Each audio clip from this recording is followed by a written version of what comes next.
about it.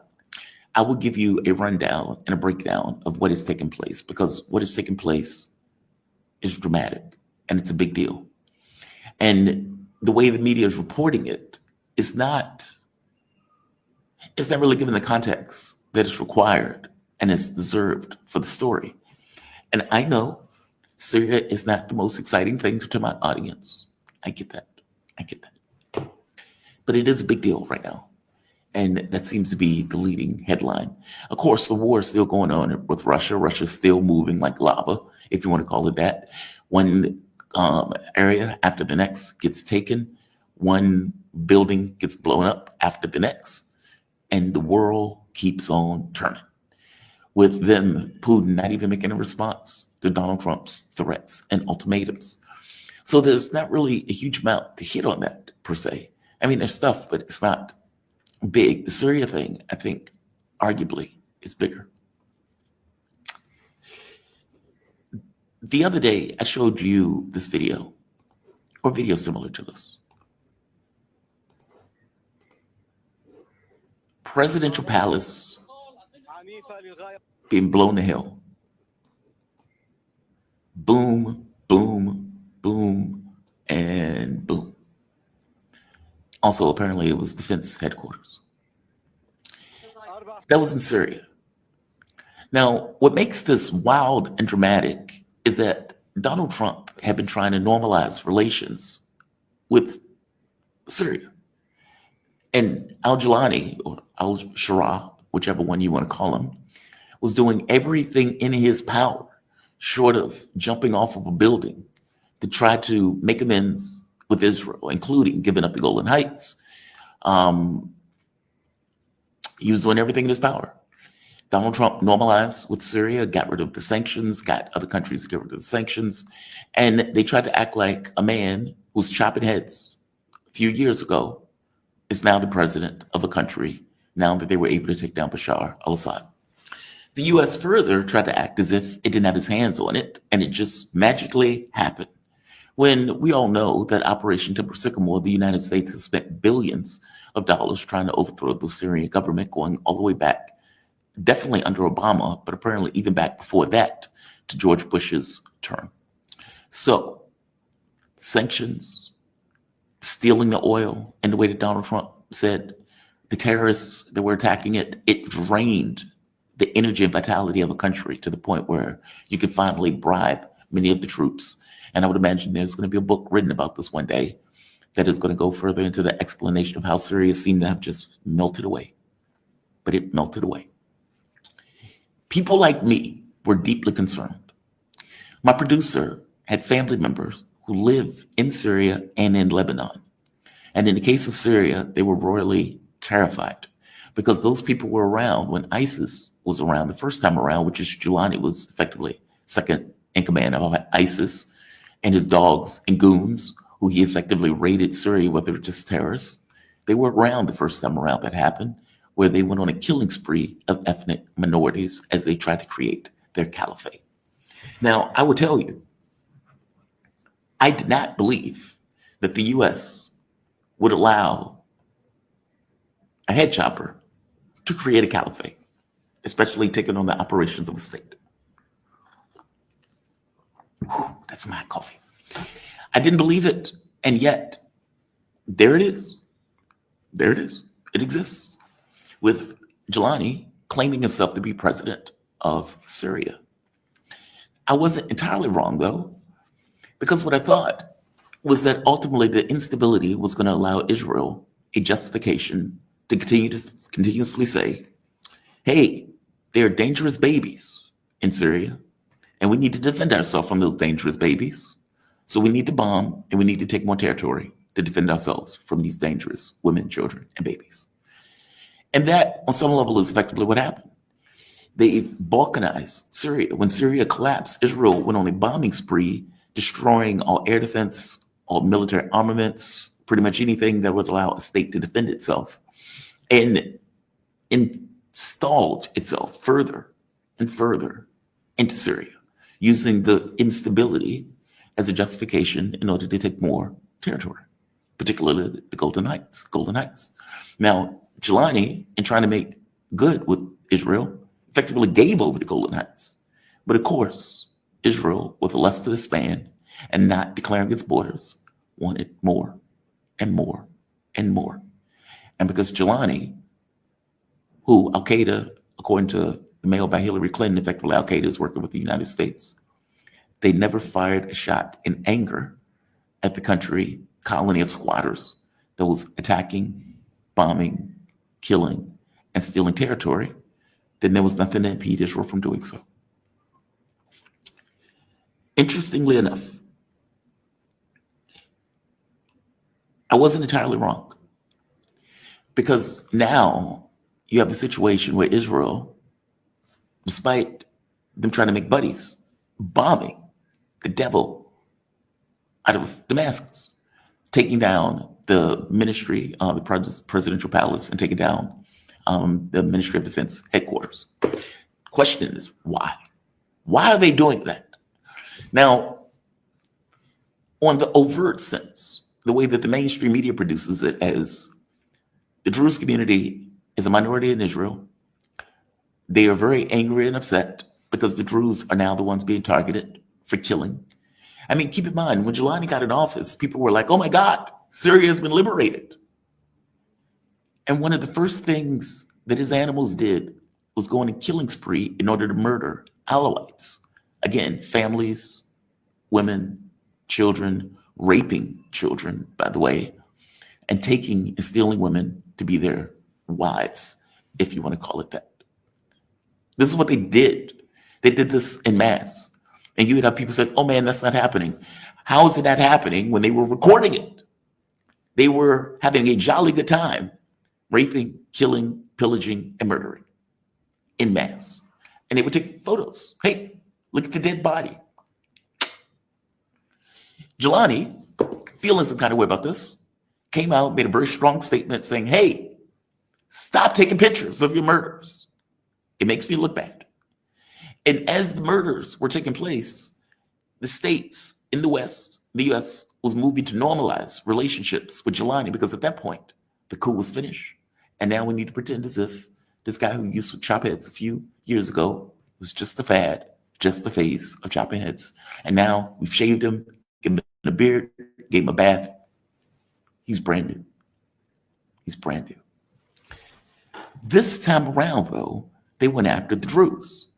And in going after that community, his animals, and when I say his animals, I mean his animals. I mean, I can't even show the entirety of this video, but I will show part of it. This is a hospital that his goons, his dogs, as I like to call them, went through killing everything. Allahu Akbar wal izzatu lillah. I can't show you this video. It's that bad. When they turn the corner, what you're going to see are dead bodies just piled up. Nurses, doctors, whoever was effectively there, just laying on the floor, deceased. That's what his animals did. His animals were going through ethnically cleansing the Druze. The Druze in Israel were freaking out. And when they were freaking out, Israel went on a bombing spree in order to tell him, get your dogs in line and get those people from the South. Basically, get your military from the South. Now, the catch with this is, well, there are other groups beyond the quote-unquote official terrorist military that also can go through and go on a killing spree. And that's what they were effectively trying to do. And then the Druze were going to defend themselves. Israel was doing bombing in various areas. And Israel would say, we are here to protect the Druze. That's what we're here to do. Now, it's a bit rich that in your protection of the Druze, you just so happen to have taken more and more of Syria, kind of in the way that I mentioned before about destabilization. This is Netanyahu. Listen to what Netanyahu says here. This is amazing. And by the way, when you hear people like Erdogan say, oh my God, Israel is destabilizing the area, or when you hear al-Jilani make a speech, we will stand united in the entity Israel. Let's be very clear that Erdogan and al-Jilani was working arm in arm with Israel, meaning Israel was working with ISIS. And Erdogan, for all of this big talk, Netanyahu's Hitler, was working with that Hitler when they were going through operations in order to take over and balkanize Syria. They're full of it. It is language without any sense of reality associated with it. 40% of the oil that Israel uses in order to murder women and children comes through Turkey. If Erdogan felt some kind of way about it in earnest, he could stop that oil. He could stop the war machine. He doesn't do that. Just want to make that point. This is Netanyahu. Listen to what's being said here. את זה לא יכולנו לקבל בשום צורה. ולכן הנחיתי את צה"ל לפעול ולפעול בעוצמה. חיל האוויר תקף גם את כנופיות הרצח וגם את הרק"ם, והוספתי יד גם לתקוף בדמשק את משרד הביטחון. בתוצאה מהפעילות העצומה הזאת, השתררה הפסקת אש, והכוחות הסורים נסוגו חזרה לדמשק. Notice what he said. They retreated back to Damascus. Now, supposedly, this is forces of Syria that are limited in the areas to which they can be in Syria. This is a map of what this looks like, just so you can see what is happening. Israel has effectively taken the southern part of Syria. Now, they're saying we're doing this for the Druze. Now, the Druze are still being killed, by the way, because there are other gangs, criminals, murderers, dogs, animals that have also went into this kind of ethnically cleansing, claiming that the Druze are working with the Israelis, which is a bit rich, considering al-Jilani was literally licking Netanyahu's ass. Okay, maybe not literally, but figuratively. It's a bit rich. It's contradiction in terms. Yes, there are some Druze that are in Israel, but there are also Druze that are in Syria, obviously, that may not necessarily have the same and similar connection. The point that I'm trying to make, though, is that under the pretext of we're saving the Druze, we're saving them. That's what we're doing with Israel. I know we defend ourselves from dangerous babies in Palestine, but in this case, we're saving the Druze. Okay, sure you are. Autonomous Druze zone. Israel has effectively said the military can't come below Damascus. That's astonishing. You've effectively balkanized and dismembered the country. What they're trying to accomplish is what they call David's Quarter. David's Quarter is a vector that allows Israel to go from Golan Heights, cut across Syria, and get to the border of Iraq. This is a good, let's see, where's the representation of it? Right here. This is a good representation of what they're effectively trying to accomplish. And they're using the issue of the Druze as a way of doing it. Golan Heights, Jelani already gave it over. Syria, and they shoot straight across. Straight across. Now, I pulled up the map because I wanted to see and give a better representation of what this looks like in earnest. All right. Shoot straight across Damascus. And look at what you have here, Iraq. Right at the border of Iraq. Now, the gentleman who is breaking this down and who is ideally going to come on my show to further break this down is a man named Ibrahim Majed. And he points out that what they want to accomplish is to, wait, did I show the map? This, okay, I'm sorry. Right across, if you cut across, is Iraq. You have Jordan in the background. Jordan is not going to do anything. So Jordan is almost like a safe haven. You get a corridor that goes through Syria, which would allow you to exert force still in Syria, but also on the border of Iraq. Effectively, you've allowed the Israelis to be able to move men, materials, spooks, spies, money, resources, etc., Lebanon, Syria, and Iraq, and to get closer, Let's go to the map. To Iran. The objective is greater Israel. That's the point. That's the goal. And to create smaller states. Israel is only a state of what, 8.8 million people? If you can break Syria up, which is effectively what they've been able to do. How can these minority communities, if you're the Druze or the Christians, or if you are the Kurds, or if you are, pick any of these groups. At one point, these groups were on some level living under one umbrella. Not anymore. At the point where you go on a killing spree and you have government forces murdering a large number of Druze or Alawites or Christians, they will get to the Christians at some point, or whatever other random group that is in Syria, then those people no longer see themselves as Syrians. They see themselves in the context of their group because the Syrian government, in that case, have been murdering and attacking them.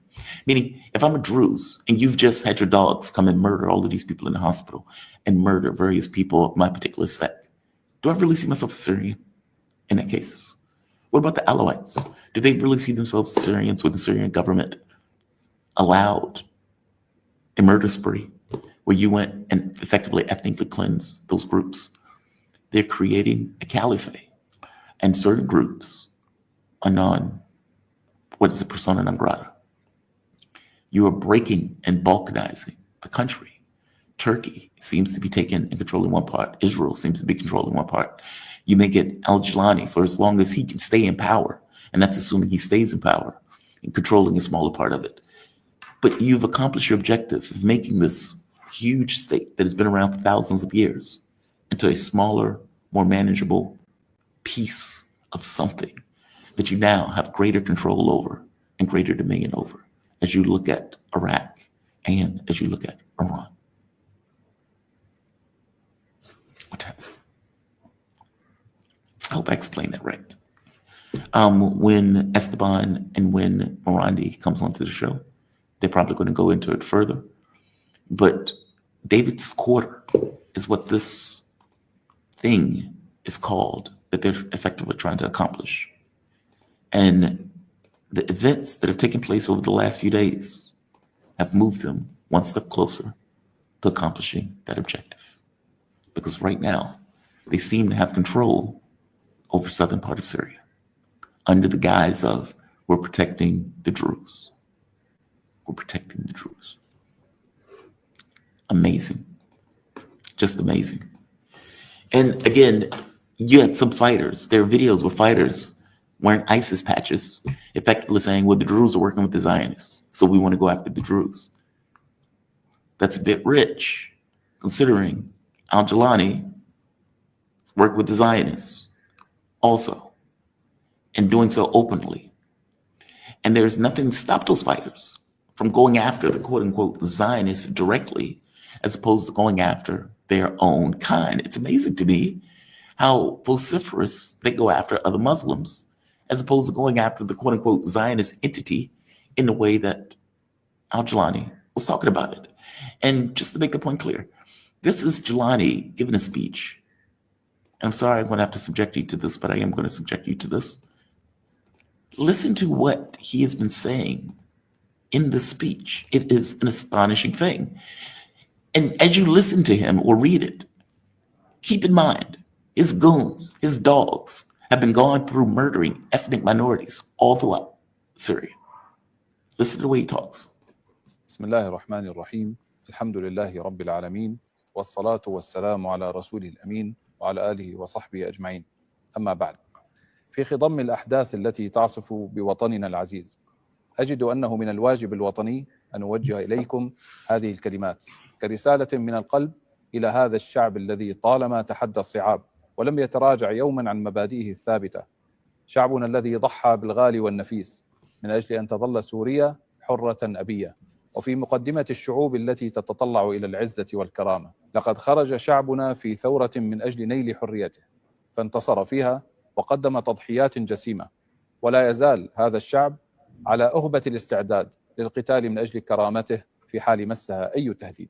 أيها الشعب السوري الأبي، إننا اليوم ونحن نواجه هذا التحدي الجديد نعيش في قلب معركة تهدف إلى حماية وحدة بلادنا وكرامة شعب. Isn't that amazing? Like, I'm sorry, right now, some of this new speak in the way that he's talking about it. We're free and proud. Are you? Really? Are the people in that hospital free and proud? They're dead, if you want to call it anything. Again, monsters, killers. Just because he shaved his beard doesn't mean he's not a head chopper. And he is talking about, hey, we are free and proud in this country of Syria.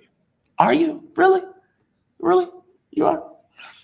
Unity of the country. Are you serious right now? Your goons went and murdered Alawites. Your goons went and murdered Christians. Your goons went and murdered this other group that we're just talking about. I'm saying, how is this unity? How is this unity? How is this free and proud? How are you acting like this is a we moment? And after working hand in glove with Israel in order to normalize relations, how are you now calling it a Israeli entity? An entity. And even go so far as to say, we're ready to fight. We're ready to fight. What's stopping you from doing so? Nothing. But they're not going to do so. He hasn't raised his voice. He hasn't fired a bullet in anger. And yet he has a motley crew of goons that will go out and can attack Lebanon, can attack other minorities, ethnic minorities that are in the country. But at no point would go and fire a bullet in anger, a single bullet in anger at the country that has been bombing his country and has been stealing more and more territory. You have decided to take over the responsibility of state. And yet, as your state is eroded, you seemingly have very little to say about the country that is eroding that state. It's amazing. It's amazing. It's just fascinating, right? And one last point, Erdogan.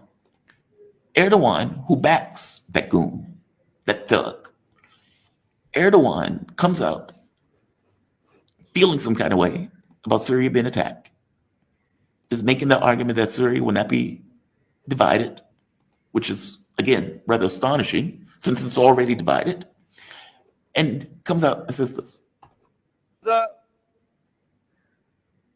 Israel is doing everything it can to drown our region in blood, chaos, and conflict. Since October 7, 2023, 58,000 of our Palestinian brothers and sisters in Gaza have been martyred. The number of wounded has exceeded 138,000. Israel hasn't just attacked Palestine, they've also attacked Lebanon, Yemen, and Iran, murdering innocent civilians there as well. Now, it's not that what he's saying is not true. It's that he's acting as if he has no power to do anything about it. He went so far at one point and said, Netanyahu is effectively Hitler. And it's like, but you worked with that Hitler in order to overthrow the Assad government. That's what you did. And now you're acting again, once again, as if he has no power in this process. The majority of the oil that Israel uses goes through Turkey. He can stop it at any time. He chooses not to do that. These are just words that are coming out of his mouth, just like they're just words coming out of Jelani's mouth. That's just the breakdown. I'm going to dig further into it when Marani comes in. I'm going to dig further into it when Esteban comes in.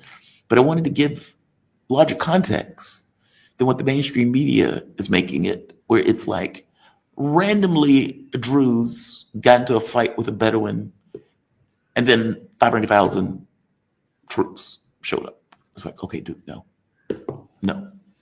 And Israel is playing this like a fiddle. And they're one step closer to their project of greater Israel. Watch it.